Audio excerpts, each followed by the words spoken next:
ERCC 학과의 손영화 교수님 모시고 생성형 AI를 활용한 문학 번역 교육에 관한 특강을 듣도록 하겠습니다. 박수로 맞이해 주시기 바랍니다.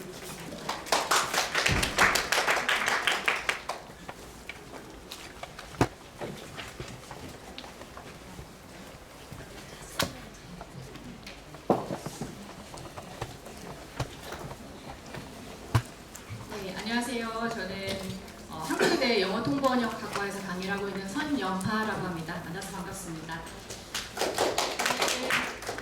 네, 저는 오늘 생성형 AI를 똑같이 다른 분들과 주제로 연구를 했는데 교육의 관점에서 한번 살펴보고자 합니다.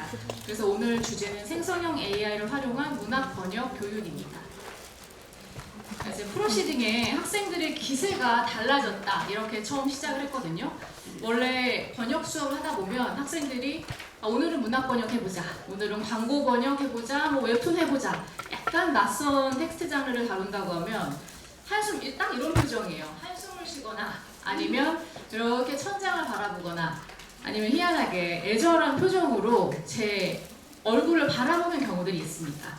그런데 언젠가부터 이런 모습을 찾아볼 수가 없어요. 정말 기세가 달라졌습니다. 거의 모든 학생들이 앞에 노트북을 두고 있고 그 노트북 안에는 제미나라든가 아니면 챗 GPT 번역 도구가 깔려 있거든요. 그래서 아무리 어렵고 까다로운 혹은 낯선 번역 작업을 준다고 해도 나한테 든든한 도구가 있기 때문에, 그러니까 뭐 조교, 비서 이런 얘기 하셨는데 든든한 조교가 있기 때문에 그렇게 별로 번역 과제를 하는 걸 두려워하지 않습니다. 그런데 요즘에 저는요 생성형 AI 때문에 하나 고민이 있습니다. 특히 어떤 고민이냐면 그냥 생성형 AI를 쓴다는 것 자체는 고민이 아니에요. 근데 바로 이 프롬프트 때문에 고민입니다. 원문 붙여넣고 여기 한국어로 번역해, 이 간단한 지시인데요. 원문 붙여넣고 한국어 혹은 영어로 번역해, 이 간단한 프롬프트가 요즘 굉장히 저를 고민하게 만드는 하나의 원인입니다. 번역 수업에서 학생들이 AI 채팅창을 열고 가장 먼저 입력하는 말, 특히 번역을 처음 혹은 1학년 학생, 특히 번역을 처음 배우는 갓 배우는 초심자일수록 그리고 저학년 학생들일수록 이러한 경향이 상당히 강한데요. 문제는 이렇게 완전히 간단한 지시죠. 어떤 설계가 딱 짜여진 프롬프트가 아니고요. 문제는 이런 간단한 지시로 꽤나 그럴듯한 결과물이 나올 때가 많다는 겁니다. 원문에 어떤 특별한 언어적인 기재나 의도된 문체가 들어있지 않으면 AI가 내놓는 번역 결과물은 프롬프트가 이렇게 단순해도 내용의 정확성이라던가 충실성, 가독성 측면에서 크게 무리 없는 경우를 많이 볼 수 있거든요. 근데 사실 이렇게 한국어로 번역해 했을 때 꽤나 그럴듯해 보이는, 겉으로 그럴듯해 보이는 결과가 나오면 학생들이 사실 더 이상 무언가를 하고 싶어 하지 않습니다. 왜냐하면 괜찮기 때문에 이 자체로도 뭔가 제출하고 평가를 받는데 무리가 없다고 판단하는 경우가 사실 많기 때문인데요. 내가 AI가 선택한 단어, AI가 엄선한 표현, AI 문체, 이 틀을 깨고 뭔가 해볼 거야. 아니지, 내가 원문에 따라 이 부분은 이렇게 바꿔야지 라고 생각할 동력이나 요인이 사실 전혀 생기지 않는다는 느낌을 받았습니다. 그런데 AI 번역을 이렇게 그대로 받아들이면 학생 스스로 단어나 어휘를 선택하고 엄선하거나 문체를 한번 고민해 본다든가 표현 방식을 고민할 기회가 사라지는데, 그러면 대학 교육이라는 게, 강의실에서의 번역 교육이라는 게 어떤 의미가 있을까요? 그래서 그런 고민을 하다가 저는 수업 설계를 하나 해봤습니다. 해석 의도를 찾아가는 시간이라는 제목을 단원명을 한번 지어봤는데요. 이 번역 실습에서 다룬 원문은 I Dwell in Possibility로 시작하는 에밀리 디킨슨의 시입니다. 영한 번역 AI 실습 수업을 진행했습니다. 이 해석 의도를 찾아가는 시간 단어는 총 7단계로 진행이 됐어요. 첫 번째 단계는 개인적으로 시를 읽고 감상하도록 했습니다. 예를 들어서 중심 메시지가 뭐라고 생각하는가, 정서나 분위기는 어떤가, 내가 주목한 상징 이미지는, 문체는, 이런 질문들이었고요. 그 다음에 개인의 감상을 바탕으로 조별로 토론을 하도록 했어요. 그래서 해석 내용을 한번 공유하고 비교하도록 했고, 그 다음에 더 많은 학생과 공유하고 이야기하는 시간을 갖기 위해서 한 반에서 전체 공유를 했습니다. 조별로 한 명이 대표로 우리 조에서는 이런 이야기가 나왔고요. 뭐 이제 이런 식으로 공유하는 시간이었습니다. 다양한 의견, 해석의 문학이라는 게 해석의 여지가 굉장히 다양한 만큼 다양한 의견들을 서로 청취하면서 사고를 확장하고 또 몰입을 유도하기 위해서 이런 학습 활동을 설계를 했어요. 그래서 이렇게 개인적인 감상, 조별 토론, 전체 공유의 시간을 마친 다음에 이제 개인적으로 정말 마음을 딱 잡고 내가 이 시를 바라보는 관점 그리고 어떻게 번역할 건지 그 방향성인 해석 의도를 정식으로 기술하도록 했습니다. 이 해석 의도의 항목은 핵심 메시지, 그다음 정서와 분위기, 그리고 이미지, 문체의 특징으로 구성이 되어 있습니다. 자, 그 다음에 이렇게 해석 의도를 딱 나만의 해석 의도를 정립하고 난 다음에 이제 본격적으로 개인적으로 AI와 협업하면서 번역하는 시간을 가졌는데요. 여기에서 저는 프롬프트 유형을 일부 소개를 했습니다. 예를 들어서 사례 한두 가지를 제시하고 이런 식으로 뭐 번역해, 피샤 프롬프트, 혹은 뭐 원샷 프롬프트, 아니면 페르소나 프롬프트, 뭐 체인업법 프롬프트 같은 몇 가지 많이 사용하는 프롬프트 유형을 제시했어요. 왜냐하면 이런 프롬프트 유형 없이 그냥 시작하면 학생들이 다소 AI와 피상적인 대화를 나눌 수 있을 가능성이 높다고 생각했거든요. 예를 들어서 좀 이 결과물 뭔가 마음에 안 드는데, 혹은 너무 딱딱해 다시 해봐, 이제 이런 식의 좀 감상적이고 피상적인 결과물은 그렇게 유의미한 결과가 나오지 않을 거라고 생각해서 프롬프트 유형을 좀 소개했습니다. 그 다음에 가장 중요한 건 기본 프롬프트를 모든 학생들에게 가장 처음 넣도록 이야기를 했어요. 예를 들어서가 아니라 이 말을 딱 줬습니다. 이전의 대화 내용과 맥락을 절대 참고하지 않고 아래 지시를 따르세요. 이 시를 의미 왜곡 없이 한국어로 정확하고 자연스럽게 번역하세요. 그리고 이제 에밀리 디킨슨의 시를 붙여 넣는 거죠. 이렇게 초기 생성물을 모두 똑같이 만들려고 한 이유는 먼저 그냥 원문의 의미 혹은 원문이 가지고 있는 좀 그 표면적인 부분들을 어느 정도 말끔하게 정리해 놓은 초기 생성물이 있어야 그 다음에 학생들이 자신의 해석 의도를 가미해 나가면서 AI와 협업을 할 수 있다고 생각했기 때문에 첫 시작 프롬프트는 똑같이 하도록 이야기를 했습니다. 이렇게 최종 결과물을 도출하게 되는데요. 아마 이제 AI와 대화를 하면서 몇 가지 결과물이 도출될 테고 최종은 이 중에 하나를 선택하거나 몇 가지를 융합을 해라 라고 이야기를 했어요. 그럼에도 불구하고 인간이기 때문에, 인간 번역가이기 때문에 분명히 만족하지 못하는 부분이 있을 겁니다. 그래서 직접 수정하고, 그래도 마지막으로 직접 인간 번역가로서 수정하고 싶은 부분이 있다면 수정하고 이유를 기술하라 라는 지시를 7단계에 했어요.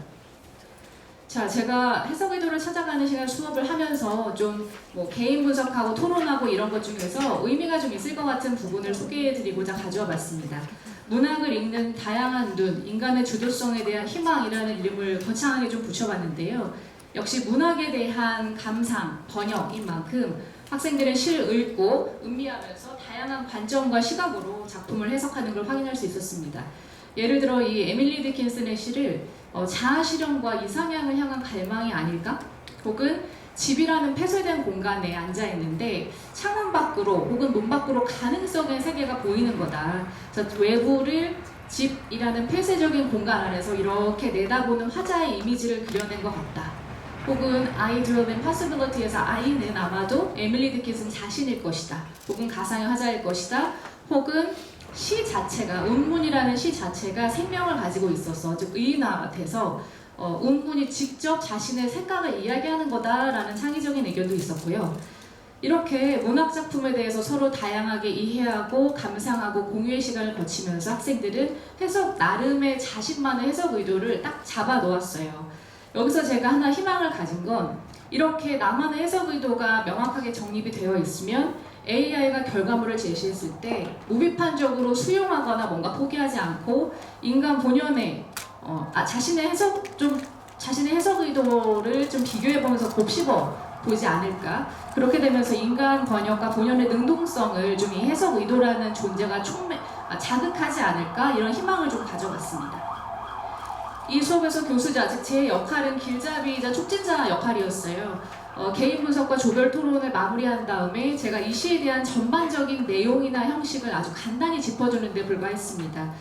왜냐하면 번역 과정에서 강의 과정에서 제가 쓰는 어휘, 영한 번역이었기 때문에 어떤 시어 하나라도 제가 한국어로 이야기하면 혹시 영향을 받을 수 있다는 생각을 했거든요. 그래서 제가 사용하는 용어나 표현, 혹시 제 생각에 영향을 받지 않도록 상당히 조심을 했고요. 그 다음에 번역 과정에서 학생들의 사고가 이렇게 제한되는 거 막기 위해서 이 시를 둘러싼 평론가나 연구자들의 다양한 해석이나 관점을 따로 자세히 제시하진 않았습니다. 자, 이제는 결과를 좀 공유를 하고 싶어요. 협업, 협상, 번역이라고 이름을 지어봤는데요. 사람의 숨결을 담은 AI 문학 번역이라고 이야기를 해보고 싶습니다. 자, 지금 보고 있는 화면의 왼쪽에 1, 2, 3은요. 많은 학생 중에 제가 이제 3명의 학생만을 추린 거예요. 이 학생이 자신의 해석 의도를 적어놓은 걸 그대로 가져온 겁니다.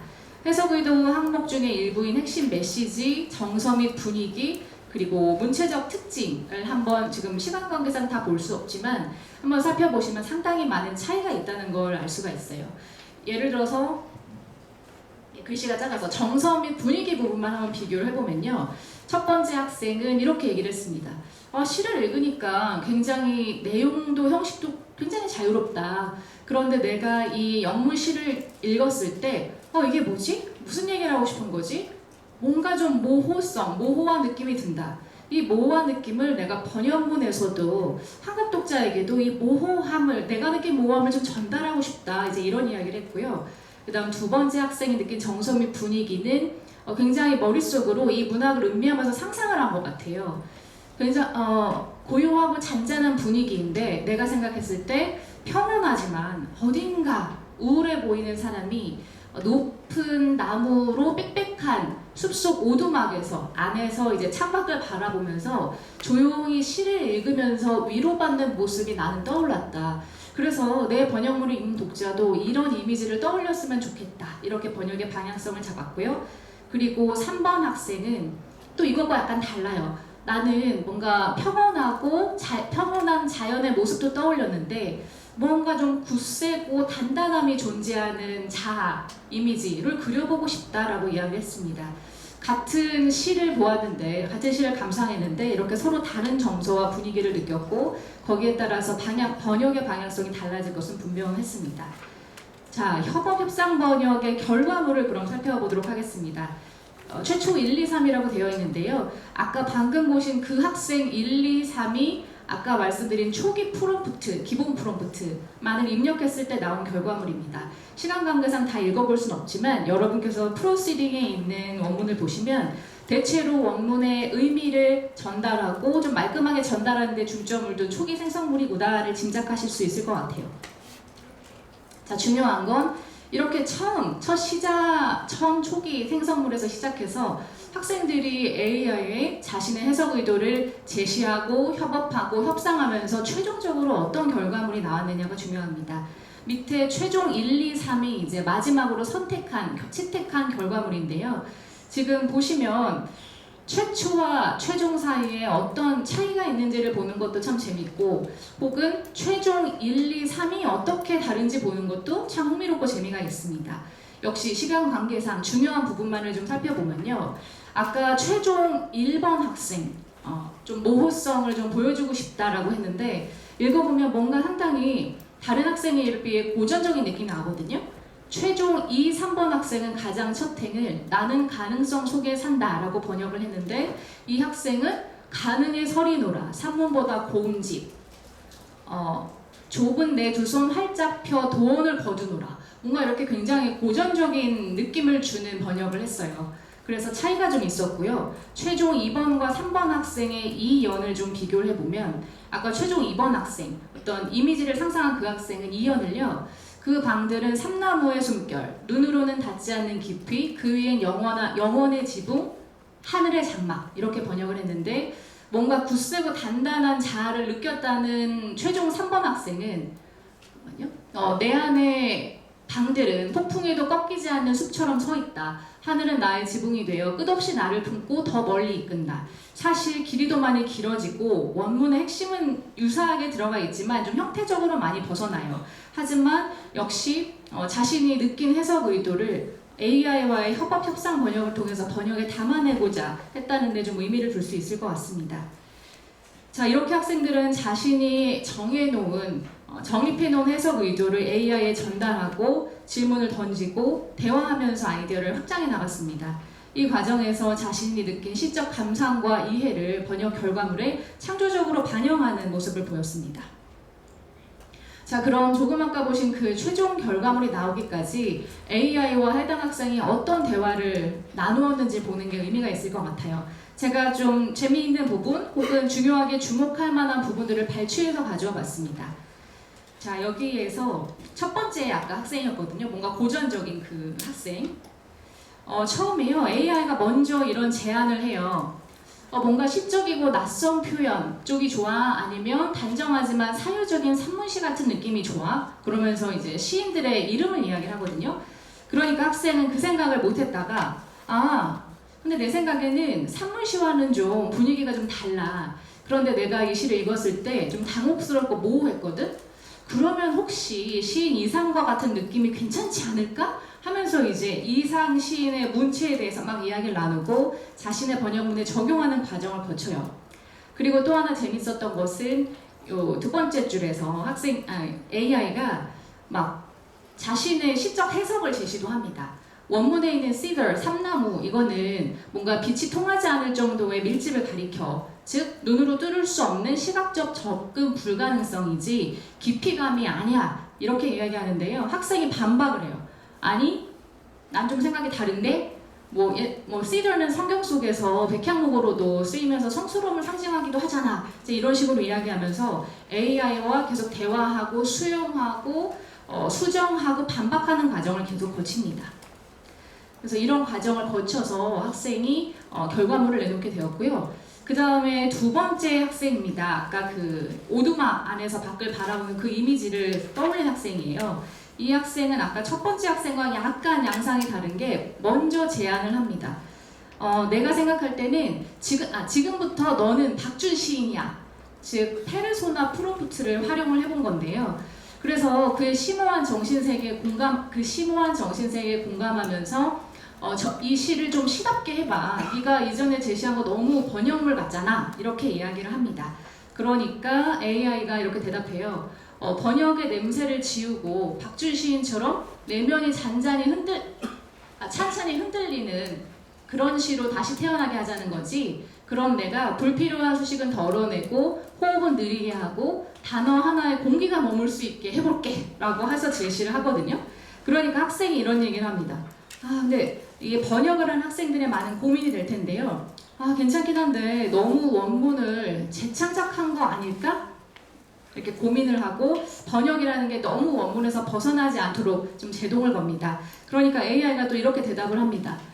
그래, 의미는 원문에 충실하게 유지할게. 그런데 네가 요청한 대로 박준 시인의 숨결처럼 문체의 여운을 남길게.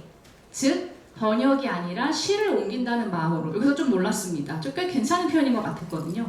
지금 번역하는 게 아니라 시를 옮긴다는 마음으로 해볼게 라고 하고 결과물을 제시를 했는데 이제 학생이 꽤 마음에 들었나 봐요. 가장 마지막 줄에 보시면 일단 참 좋네. 그러면 일단 그 틀로 가져가고 중간중간에 내가 원하는 문체, 원하는 형식으로 좀 수정하고 다듬는 과정을 거쳐야겠다. 이렇게 의사결정을 하게 됩니다. 자, 이렇게 협상 번역을 마친 다음에 제가 한 가지 질문을 해봤어요.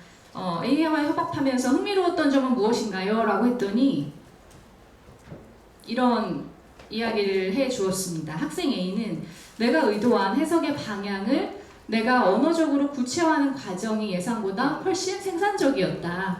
AI가 여러 표현의 가능성을 제시해줬고 그렇기 때문에 단순한 번역 보조가 아니라 일종의 공동 창작자랑 대화하는 느낌을 받았다라고 이야기를 했습니다. 학생 B 같은 경우는 또 이렇게 얘기했어요. 내가 혼자 작업했다면 내가 상상할 수 없던 번역을 해낼 수 있었다. 혼자 고민만 했다면 내 사고의 폭이 좀 좁았겠지만 AI와 끊임없이 대화하면서 나의 사고가 연속적으로 흐르고 더욱 창의적이고 실험적인 방향을 모색할 수 있었다. 이렇게 답을 해주었습니다. 자, 저는 짧은 시간을 들여서 한 수업이긴 했지만 여기에서 뭔가 이제 희미한 하지만 작은 가능성을 좀 엿봤다는 생각을 했어요. AI 시대의 문학 번역 교육의 새로운 길을 향한 작은 가능성을 보았다고 생각을 했습니다. 학생들은 AI 결과물에 드러난 어떤 결핍, 즉 자신의 해석 의도랑 잘 안 맞아떨어지는 어긋나는 지점, 그리고 반대로 참신성, 내가 몰랐던 꽤 괜찮은 발상이나 표현, 이런 결핍과 참신성 사이를 계속 오가면서 지속적으로 의문을 갖고 질문을 던지고 대안을 제안하고 번역안을 선택해 나갔습니다. 저는 이러한 과정들을 보면서, 그리고 학생들 전체의 그 AI와의 대화문을 좀 분석하면서요, AI는 번역을 대신해주는 도구가 아니라 좀 번역가, 교육의 관점에서는 번역가의 생각을 비추는 거울이 되어줄 수 있지 않을까 이 생각을 했어요. 학생들은 사실 전문 번역가는 아니기 때문에 해석 의도를 정했다고 해도 뭔가 이제 흐릿하게 추상적인 형태로 머릿속에 떠다니고 있을 가능성이 있습니다. 그런 해석 의도를 AI를 통해, 해석 의도가 AI 결과물을 통해서 어떤 유형의 것으로 결과물로 비춰지면서 학생들은 내가 번역에 담아내고 싶은 감정이 이게 맞나? 내가 생각했던 의도가 이게 맞을까? 다시금 떠올리고 재확인하고 가다듬고 또 바로 잡았습니다. 저는 이 수업을 통해서 그냥 이런 생각을 한번 해봤어요. 세상이 아무리 변해도 번역은 여전히 가능성의 영역에 존재한다. 즉 시대가 아무리 바뀌고 기술이 아무리 진화해도 번역이라는 행위는 끝나지 않고 오히려 새로운 가능성을 계속 만들어 나간다라는 측면에서 에밀리 디킨슨의 시를 한번 응용해서 변화를 거듭하는데도 번역은 가능성에 산다라는 말씀을 드리고 싶습니다. 이만 발표를 마치도록 하겠습니다. 감사합니다.